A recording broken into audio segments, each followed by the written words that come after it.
পড়াশোনার ক্ষেত্রে কালের বিবর্তনে বিভিন্ন সময়ে বিভিন্ন রকম প্রতিবন্ধকতা ছিল।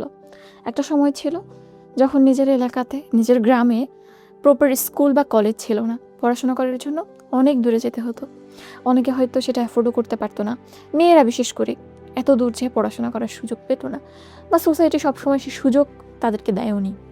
একটা সময় ছিল যখন আমাদের কাছে প্রয়োজনীয় রিসোর্স ছিল না।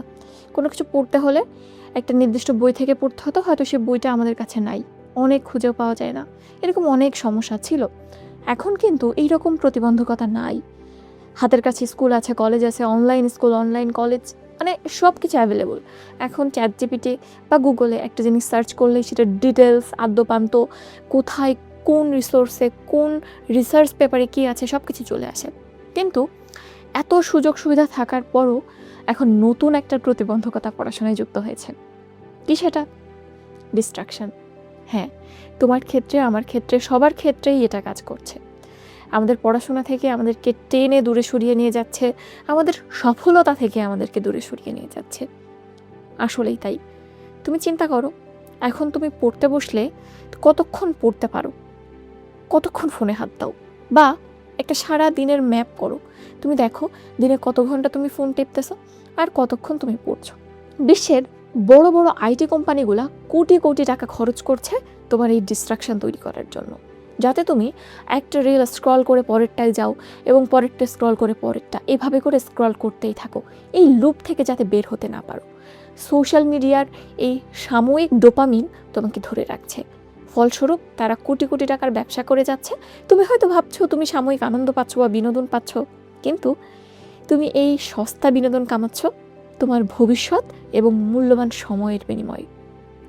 তোমার ভবিষ্যৎ নষ্ট হচ্ছে, তোমার জীবন নষ্ট হচ্ছে। নিজের জীবনকে এই ছোট ছোট আনন্দের জন্য বা এই সাময়িক সুখের জন্য বিক্রি করে দিও না।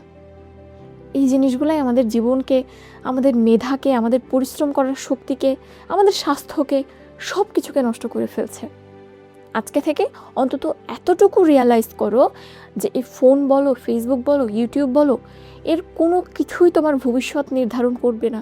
এর কোনো কিছুই তোমাকে সামান্য পরিমাণে সাহায্যও করবে না। বরং তুমি পড়ার টেবিলে বসে পড়াশোনাকে কতক্ষণ টাইম দিচ্ছ, এটাই তোমার ভবিষ্যতে তোমার চাকরি, তোমার রুজি, তোমার সম্মান, তোমার পরিচয় সব কিছু ডিটারমাইন করবে। তাহলে আসলে সময়টা কোথায় দেওয়া উচিত?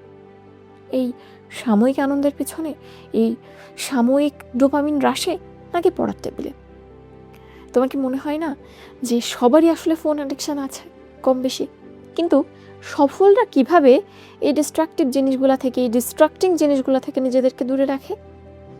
যারা সফল তাদের নিজেদের আত্মসংগৃতি বা নিজেদেরকে কন্ট্রোল করার ক্ষমতা কিন্তু ঠিক ততখানি।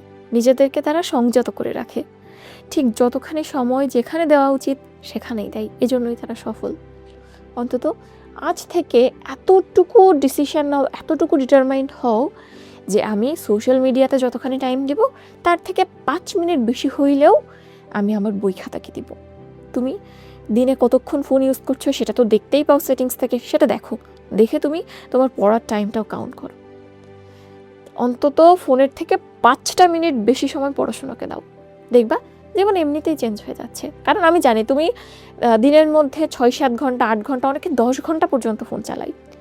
তো তুমি যদি 5 ঘন্টা, 6 ঘন্টা, 7 ঘন্টা পড়াশোনাকে দাও, তাহলে জীবনে শাইন করতে কতক্ষণ লাগে?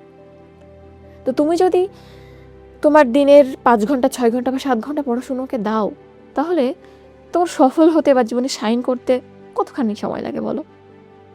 সফলতা অনিবার্য। তুমি পরিশ্রম করলে সফলতা আসতে বাধ্য।